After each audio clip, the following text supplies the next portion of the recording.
Bonjour les Maghrébines, bonjour les Maghrébins, bienvenue à votre rendez-vous quotidien, le kiosque du Maghreb. On commence par le Maroc où le 360 rapporte qu'à Al-Husseima, les premières manifestations ont été dispersées par les forces de l'ordre.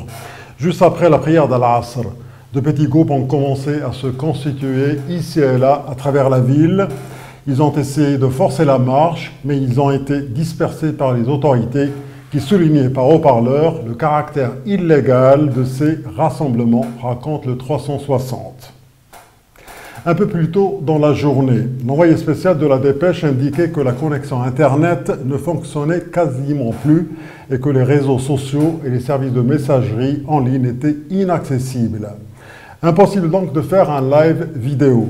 Cette couverture se fait donc par SMS et par téléphone lorsque le réseau téléphonique veut bien fonctionner, confirme pour sa part l'envoyé spécial de Média 24. Mais selon la com, des manifestations éparses ont pu avoir lieu dans des quartiers de la ville. Les forces de l'ordre ont eu parfois recours aux bombes lacrymogènes afin de disperser les manifestants récalcitrants, écrit la com. En Algérie, Nassim Ould Qaddour, fils du nouveau PDG de Sonatrach, fait beaucoup parler de lui ces derniers jours.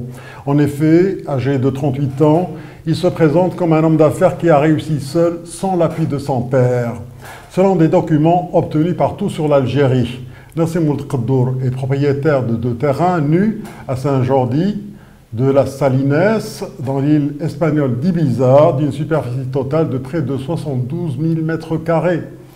Pour rappel, le père de Nassim Ould Qaddour, Moumen Ould Qaddour, a été condamné à 30 mois de prison ferme par le tribunal militaire de Blida fin 2007 pour espionnage et divulgation de secrets de l'État pour le compte des parties étrangères, ajoute tout sur l'Algérie.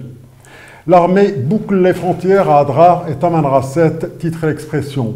Face aux mutations sécuritaires et géopolitiques qui marquent la région du Sahel, l'Algérie ajuste son dispositif sécuritaire. Au moins 3000 soldats ont été dépêchés au niveau de ces zones dans les wilayas d'Adrar et de Tamanrasset, affirme l'expansion.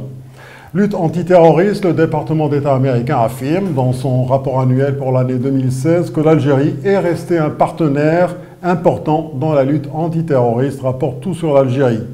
Le gouvernement algérien a un long historique de lutte contre le terrorisme et il a dévoué des ressources considérables pour faire avancer son agenda sécuritaire, estime d'ailleurs le rapport publié hier. Hydrocarbures, l'Algérie importe annuellement pour 2 milliards de dollars d'essence des voies de liberté. La consommation nationale en carburant de l'ordre de 15 millions de tonnes par an a augmenté de 7% sur les 10 dernières années. Elle dépasse ainsi les capacités de raffinage installées dans le pays, explique Liberté. En Tunisie, Ennahda et Nida Tounes sont opposés à la normalisation avec la Syrie, c'est ce que dévoile Capitalis. La pétition appelant à rétablir les relations diplomatiques entre la Tunisie et la Syrie a été rejetée mercredi 19 juillet 2017 par l'Assemblée nationale. Les 2 partis les plus représentés au Parlement, Ennahda et Nida, ont à l'évidence fait tomber ce projet de reprise des relations entre la Tunisie et Damas, relations rompues en 2012 par l'ancien président provisoire de la République, Monsef Marzouki, ajoute Capitalis.